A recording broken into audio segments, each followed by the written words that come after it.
사도신경으로 함께 신앙 고백하겠습니다. 나는 전능하신 아버지 하나님 천지의 창조주를 믿습니다. 나는 그의 유일하신 아들 우리 주 예수 그리스도를 믿습니다. 그는 성령으로 잉태되어 동정녀 마리아에게서 나시고 본디오 빌라도에게 고난을 받아 십자가에 못 박혀 죽으시고 장사된 지 사흘 만에 죽은 자 가운데서 다시 살아나셨으며 하늘에 오르시어 전능하신 아버지 하나님 우편에 앉아 계시다가 거기로부터 살아있는 자와 죽은 자를 심판하러 오십니다. 나는 성령을 믿으며 거룩한 공교회와 성도의 교제와 죄를 용서받는 것과 몸의 부활과 영생을 믿습니다. 아멘. 찬송 353장 함께 하겠습니다.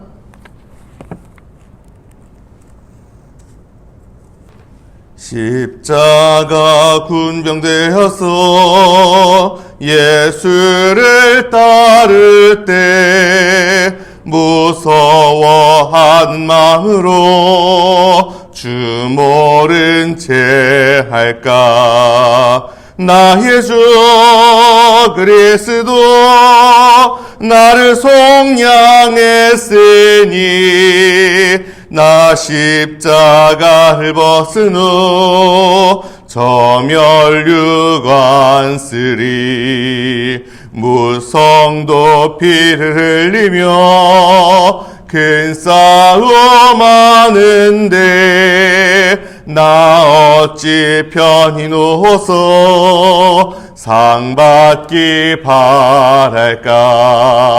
나의 주 그리스도 나를 속량했으니 나 십자가를 벗은 후 저 멸류관 쓰리. 이 죄악 많은 세상에 수많은 원수들 날 유혹하고 해치나 내 주만 따르리. 나의 주 그리스도 나를 속량했으니 나 십자가를 벗은 후 저 멸류관 쓰리. 나 멸류관을 쓰려고 몸 바쳐 싸울 때 주 내게 용기 주시사 이기게 하시네. 나의 주 그리스도 나를 속량했으니 나 십자가를 벗은 후 저 멸류관 쓰리. 승리의 그날 이르러 십자가 군병들 개가를 불러 영광을 주님께 돌리리. 나의 주 그리스도 나를 속량했으니 나 십자가를 벗은 후 저 멸류관 쓰리. 아멘. 스가랴 9장 함께 읽겠습니다.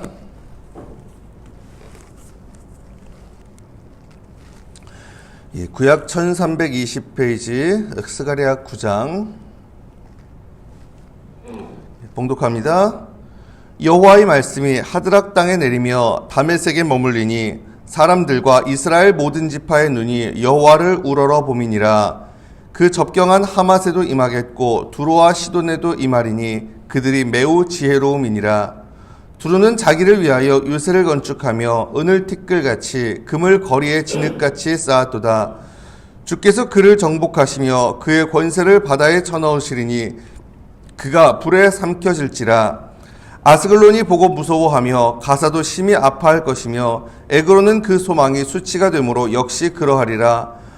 가사에는 임금이 끊어질 것이며 아스글론에는 주민이 없을 것이며 아스돗에는 잡족이 거주하리라. 내가 블레셋 사람의 교만을 끊고 그의 입에서 그의 피를 그의 입 사이에서 그 가증한 것을 제거하리니 그들도 남아서 우리 하나님께로 돌아와서 유다의 한 지도자같이 되겠고 에그로는 여부스 사람같이 되리라.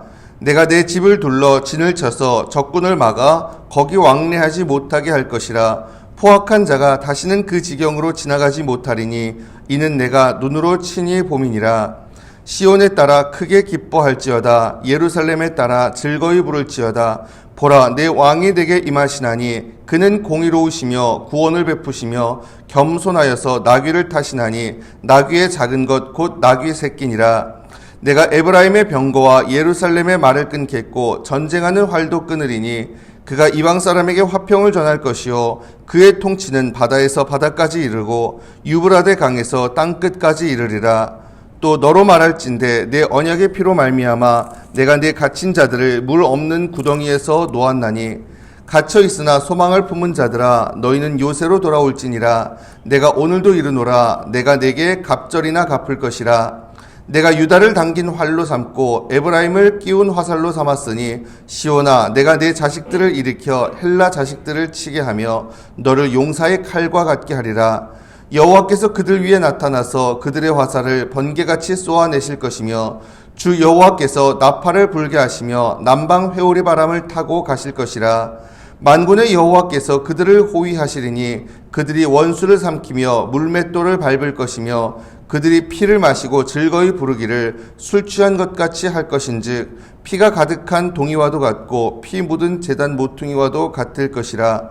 이날에 그들의 하나님 여호와께서 그들을 자기 백성의 양떼같이 구원하시리니 그들이 왕관의 보석같이 여호와의 땅에 빛나리로다. 그의 형통함과 그의 아름다움이 어찌 그리 큰지 곡식은 청년을 새 포도주는 처녀를 강건하게 하리라. 아멘. 대림절 특별 새벽기도의 10하루째 날입니다. 오늘도 주님 앞에 나와서 기도함으로 하루 시작하신 여러분께 주님의 은혜가 가득히 마시길 간절히 바랍니다. 아멘. 이 스가랴서는 전반부 8장까지 그리고 후반부 9장부터 14장까지 이렇게 나뉩니다. 9장 1절에 보면 9장 1절 여호와의 말씀이 하드락 땅에 내리며 다메섹에 머물리니 사람들과 이스라엘 모든 지파의 눈이 여호와를 우러러 봄이니라. 이렇게 시작을 하는데 여호와의 말씀이라고 시작하죠. 옛날 번역에는 경고의 말씀이라고 돼 있었어요. 근데 어쨌든 이게 새로운 단락이 이제 시작되는 그런 부분입니다. 근데 전반부는요. 유다 백성들이 이제 예루살렘에 돌아와서 성전을 재건하는 그 과정. 근데 성전을 재건하는 당시를 배경으로 해서 예루살렘의 회복에 관해 예언을 했었거든요. 근데 후반부는요. 그보다 더 후대에 쓰여진 것 같아요. 사실 연대가 안 나옵니다. 전반부는 이제 장마다 다리오 왕 제 몇 년 이렇게 그래서 페르시아 황제 다리우스 때 다리우스 몇 년 이런 식으로 연대가 나와 있는데 후반부엔 연대가 안 나와요. 연대가. 심지어 여러분 그 이스라엘에게 있어서 헬라라고 하는 나라 그리스죠. 그리스가 뭔가 의미 있게 다가오고 그리스가 뭔가 영향을 미칠 때가 언제입니까? 알렉산드로스 대제 이후거든요. 예. 그 알렉산드로스 대제 때면은요 한참 뒤에요 사실은요. 페르시아 제국이 결국은 알렉산드로스에게 멸망하지 않습니까? 그렇죠? 그 알렉산드로스 대제 이후에나 어떤 생각할 만한 헬라에 대한 언급까지 나옵니다. 그래서 학자들 중에는 스가랴가 아니라 그보다 더 후레 사람이 이 부분을 쓰지 않았을까라고 하는 뭐 그런 주장도 있기는 있습니다. 그래서 구성도 좀 산만해요.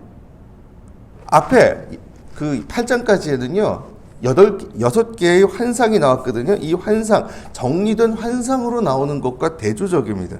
자, 그럼에도 불구하고 이 9장부터 14장 후반부에 일정하게 반복되는 주제가 있긴 있습니다. 그게 뭐예요? 대적들에 대한 심판, 그리고 유다, 예루살렘의 구원입니다. 그리고 거기에 더해서 그 하나님을 예배할 기회, 유다에게 지금 이스라엘 백성, 그 유다 백성에게만 하나님을 예배할 기회가 주어지는 게 아니라 다른 이방 민족들에게도 하나님을 예배할 기회가 열린다라고 하는 말씀도 계속해서 지금 나오고 있어요. 아무튼 오늘 9장을 읽었는데 먼저 주변 국가들에 대한 심판의 메시지로 시작이 됩니다. 자, 1절에 보면 말합니다. 여호와의 말씀이 하드락 땅에 내리며 다메섹에 머물리니 사람들과 이스라엘 모든 지파의 눈이 여호와를 우러러 봄이니라. 하드락 땅 그리고 다메섹에 머물 것이다. 이게 시리아 지역이죠. 근데 여긴 왜 심판받느냐? 이스라엘 사람들이 여호와를 우러러 봄이다라고 이야기를 합니다. 그래서 지금 여기 시리아 지역이 그 유다 땅을 다스리지는 않았습니다만 어쨌든 간에 이렇게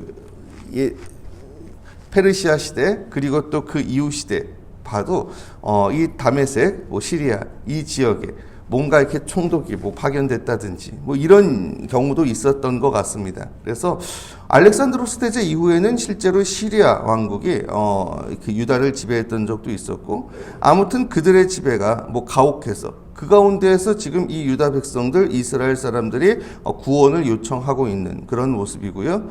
그리고 2절에 보면은 두로와 시돈이 나오죠. 그 접경한 하맛에도 임하겠고, 하맛도 역시 시리아 남부 땅이고 두로와 시돈에도 임하리니, 지금 페니키아 레바논 지역이죠. 이들은 어떻다고요? 매우 지혜로움이니라. 자, 지혜로운 사람들이라고 말합니다. 근데 지혜로운 건 지혜로운데 하나님하고 관계없는 세상적인 지혜예요. 자, 그런 인간적인 지혜에 하나님 앞에선 아무것도 아니더라는 거예요. 3절에 두로가 자기를 위하여 요새를 건축하며 은을 티끌같이 금을, 이 두로라고 하는 도시가 고대에는 아주 천연의 요새였어요. 사실은요. 어떤 그 섬 비슷한데 반도 같은 그런 데인데, 근데 이 육지하고 연결된 통로가 굉장히 좁아가지고 거기를 갈 수가 없어요. 사실은요. 그래서 천연 요새, 근데 자기를 위하여 요새를 건축하고 그러면서 해상 무역을 통해서 또 엄청난 부를 쌓았던 도시인데, 근데 4절에 보면 그를 정복하시며 주께서 그의 권세를 바다에 쳐넣으실 것이다. 하나님 앞에서는 아무것도 아니더라는 거죠. 아무리 잘 나가던 도시라도. 그리고 5절부터 7절까지는 블레셋에 대한 언급이 나옵니다. 자, 아스글론, 그리고 가사, 에그론, 또 아스글론, 또 6절에 아스돗 나오죠. 이 블레셋의 대표적인 그런 도시들 아닙니까? 자, 그런데 이 대표적인 도시 국가들, 그 방패마개들이 당하는 걸 보고 지금 이 블레셋은 아주 공포를 경험하고 있는 그런 상황입니다. 아스글론이 보고 무서워하며 주변의 강대국들도 다 무너지고 이런 걸 보면서, 그러면서 이들도 지금 벌벌 떨고 있는. 근데 이 블레셋에 대한 말씀은 다른 민족, 다른 나라들에 대한 말씀하고는 조금 다릅니다. 6절에 보면 이렇게 이야기를 해요. 아스돗에는 잡족이 거주하리라. 내가 블레셋 사람의 교만을 끊고. 자, 그들의 교만을 끊고 난 다음에 그 다음 봅니다. 7절에 그의 입에서 그의 피를 그의 입 사이에서 그 가증한 것을 제거하리니 그들도 남아서 우리 하나님께로 돌아와서 유다의 한 지도자같이 되겠고 에그로는 여부스 사람같이 되리라. 그들의 교만을 끊고 난 다음에 사실상 유다에 편입될 거래요. 지리적으로 지금의 이스라엘, 실제로 지금 이스라엘이라는 나라 서부 이 바닷가 평야 지역, 여기가 옛날에 블레셋 땅이었던 곳이거든요. 예, 바로 접경 지역이고 바로 그 유다 인접해 있던 바닷가입니다. 근데 그들도 결국 그 교만을 끊고 돌아와서 바로 옆에 있는 유다 같이 그냥 합쳐버릴 것이다. 편입될 것이다. 이것을 통해서 결국 어떻게 되는 거예요? 이방 민족에게도 구원의 기회가 열리는 거죠.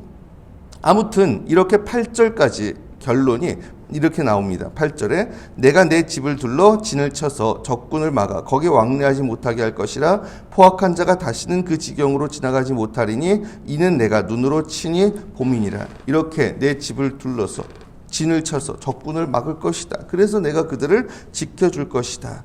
적을 막으시고 포악한 자들로부터 당신의 백성들을 보호해 주시겠다. 이런 말씀인 거죠. 자, 9절부터 17절까지에 걸쳐선 장차 오실 왕에 관한 언급이 나옵니다. 자, 9절 말씀합니다. 시온에 따라 크게 기뻐할지어다. 예루살렘에 따라 즐거이 부를지어다. 보라, 내 왕이 내게 임하시나니 그는 공의로우시며 구원을 베푸시며 겸손하여서 나귀를 타시나니 나귀의 작은 것 곧 나귀 새끼니라. 스가랴서 전체에서 사실 제일 유명한 절입니다. 대림절 특별 새벽 기도회 때 사실 스가랴서를 고른 가장 큰 이유 중에 하나도 이것 때문이에요. 아시다시피 이 말씀이 언제 인용이 돼요? 신약 성경에서 예수님이 예루살렘에 입성하실 때 인용되는 말씀이거든요. 예루살렘에 들어오실 때 나귀 새끼를 타고 이게 들어오시는 그런 장면이 나오거든요. 자, 그런데 우리가 그런 생각할 수 있죠. 아니, 그거 말고는 이게 의미가 없을까? 그거 말고는. 여러분, 이때 이 스가랴 예언자가 활동하던 당시에 이 유다 사람들의 나라가 따로 없었습니다. 그들에겐 왕이 없었어요. 그리고 좀 후대에 가서는 또 어떻게 되느냐. 후대에 알렉산드로스 대제가 일단은 이 지역을 다 정복한 이후에, 그리고 또 그 알렉산드로스 대제가 죽고 나서 4개의 제국으로 막 나뉘어지고 뭐 이런, 그러다가 나중에 가서 기원전 한 150년 정도 됐던가요? 예, 그 무렵에 그 유다 사람들이 어쨌든 강력하게 독립운동을 일으켜가지고, 그래서 잠깐 한 100여 년 정도 독립을 했던 적이 있었거든요. 그때를 마카비 왕조라고 하스몬 왕조라고 부릅니다. 하스몬 왕조, 그리고 또는 마카비 왕조. 자, 그런데 그 마카비 가문의 하스몬 그 왕조 시절, 이런 왕은 없었어요, 사실은요. 예, 그 공의로우시고 구원을 베푸시고 겸손해서 나귀를 타시고, 그때는 사실 내내 한 100여 년 정도 계속 전쟁이었거든요. 예, 이런 시절이 사실 없었습니다. 그래서 이런 왕을 나타날 것을 또 바라는 마음은 있었겠지만, 결국 이게 성취된 거는 예수 그리스도가 오신 다음에 성취가 됐다고 할 수 있겠죠. 아무튼 그분은 어떤 분이라고요? 공의와 구원을 베푸시는 왕. 그런 왕도, 그렇죠? 이 하스몬 왕조 시절에는 없었어요. 그리고 그가 겸손하여서 나귀를 타신다, 이렇게 되어 있습니다. 여러분, 나귀를 탄다고 그러면 우리가 좀 착각하기 쉬워요. 제가 예루살렘 입성하시는 장면을, 그걸 말씀을 설교를 하고 이럴 때도 한 번씩 이야기를 하는데, 이 나귀가 무슨 비천한 동물, 말보다 뭐 좀 죄송합니다. 예, 폼이 안 나가지고 그래서 좀 비천한 동물, 보잘것없는 동물, 이렇게 생각하기 쉬운데 그게 아닙니다.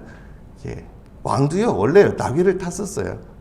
근데 그 나귀를 타는 게 언제냐? 이때는 전쟁이 없을 때입니다. 평화시에, 그쵸? 이 나라를 돌아다니고 순찰할 때, 그때는 나귀를 탔어요. 그럼 말은 언제 탔게요? 예, 당연히 전쟁 때 탔겠죠, 그쵸? 자, 그래서 10절에 보면 이야기해요. 내가 에브라임의 병거와 예루살렘의 말을 끊겠고 전쟁하는 활도 끊으리니 그가 이방 사람에게 화평을 전할 것이요 그의 통치는 바다에서 바다까지 이르고 유브라데 강에서 땅끝까지 이르리라. 지금 평화와 겸손의 상징인 겁니다. 나귀가 10절에 보면은 그 예루살렘의 말, 이 말은 전쟁의 상징인 거고, 그래서 전쟁을 끊고 이제 평화의 나라가 오게 될 것이다.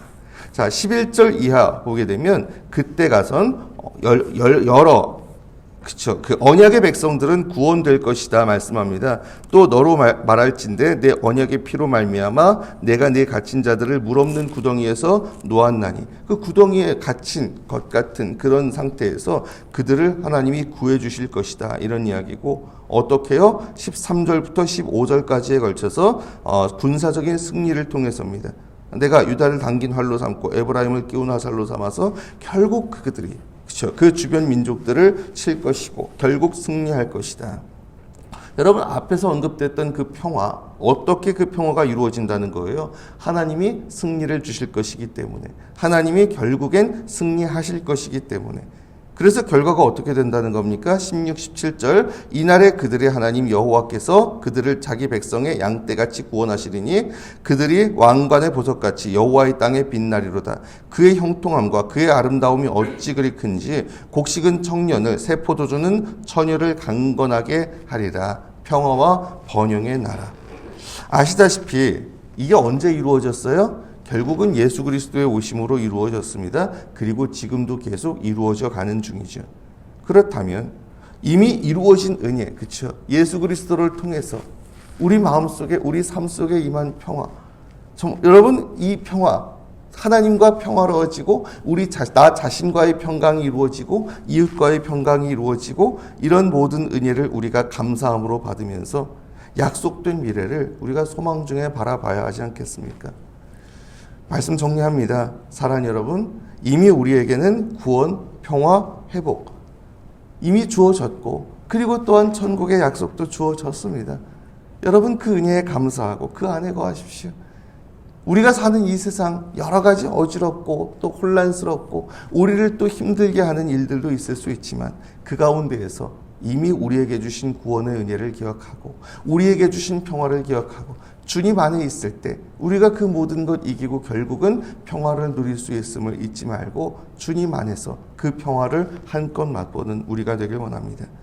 물론 지금도 끝나지 않았기 때문에 지금도 역사의 완성이 이르지 않았기 때문에 사실 우리가 그 가운데에서 시험에 들기 쉽지만 그럼에도 그날이 올 때 주님이 다시 오시는 그날 완전히 그 모든 것들이 다 제거될 것이고 해결될 것을 믿고 참으로 그 믿음이 있기에 그 소망이 있기에 평화의 그날, 풍요의 그날 바라보면서 정말 주님 안에서 그 모든 것들이 온전히 이루어질 그날을 소망하며 우리가 인내하며 그 날에 이르기까지 담대히 승리하며 살아가는 저와 여러분 다 되시길 이 시간 주님의 이름으로 축원합니다. 아멘. 기도드리겠습니다.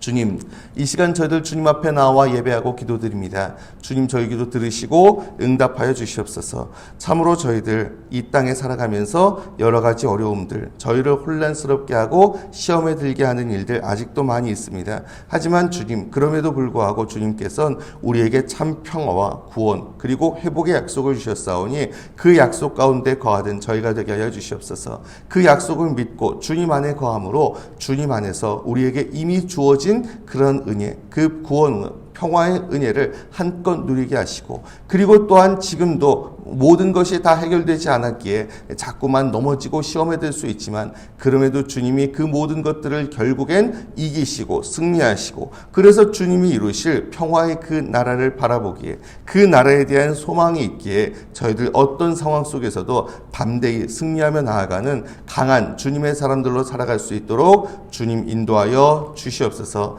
감사드리오며 이 모든 말씀 우리 주님 예수 그리스도의 이름으로 간절히 기도드리옵나이다. 아멘. 주님 가르쳐 주신 기도 함께 드립니다. 하늘에 계신 우리 아버지, 아버지의 이름을 거룩하게 하시며 아버지의 나라가 오게 하시며 아버지의 뜻이 하늘에서와 같이 땅에서도 이루어지게 하소서. 오늘 우리에게 일용할 양식을 주시고 우리가 우리에게 잘못한 사람을 용서하여 준 것 같이 우리 죄를 용서하여 주시고 우리를 시험에 빠지지 않게 하시고 악에서 구하소서. 나라와 권능과 영광이 영원히 아버지의 것입니다. 아멘. 오늘 말씀 기억하면서 이 시간 함께 기도하기를 원합니다. 참으로 주님께서 우리에게 이미 주신 평화와 구원의 은총, 회복의 은총 감사하면서 우리가 그 가운데 힘써 가기를 원합니다. 또한 이 세상에선 계속해서 우리가 시험에 들 수 있는 일들이 많이 있지만 거기에 굴하지 않고 계속해서 주님 바라보면서 그날에 이르기까지 그 소망을 가지고 장차 완성될 그 소망을 가지고 담대히 승리하며 나아가는 주님의 사람들로 살게 하여 주시옵소서. 이런 마음을 가지고 이런 소망을 가지고 주님 앞에 간절하게 나아가셨으면 좋겠고요. 계속해서 여러 가지 기도 제목들이 있는데 그 중에서도 오늘 특별히 한 가지 지금 현 상황 여러 가지 어려움들이 있고 그렇잖아요. 그런 가운데에서 아무래도 경제적인 영향이라든가 또 국제적인 어떤 그 대한민국의 어떤 위상이 떨어진다든지 지금까지 우리가 쌓아온 것들이 위협을 받고 있는 그런 상황들이 있는데 이 상황들 잘 해결되고 빨리 회복될 수 있도록 경제적인 그러한 후폭풍이라든가 국제사회적인 그런 후폭풍이라든가 이런 것들도 하루속히 좀 어쨌든 지금 상황이 잘 마무리가 되고 이런 그 악영향들도 좀 빨리 우리가 극복할 수 있기를 위해서 집중적으로 좀 기도했으면 좋겠습니다. 계속해서 여러 가지 마음속의 소원들 주님 앞에 간절하게 아뢰신 후에 각자 자기의 자리로 자유롭게 돌아가시기를 바랍니다. 함께 기도드리겠습니다.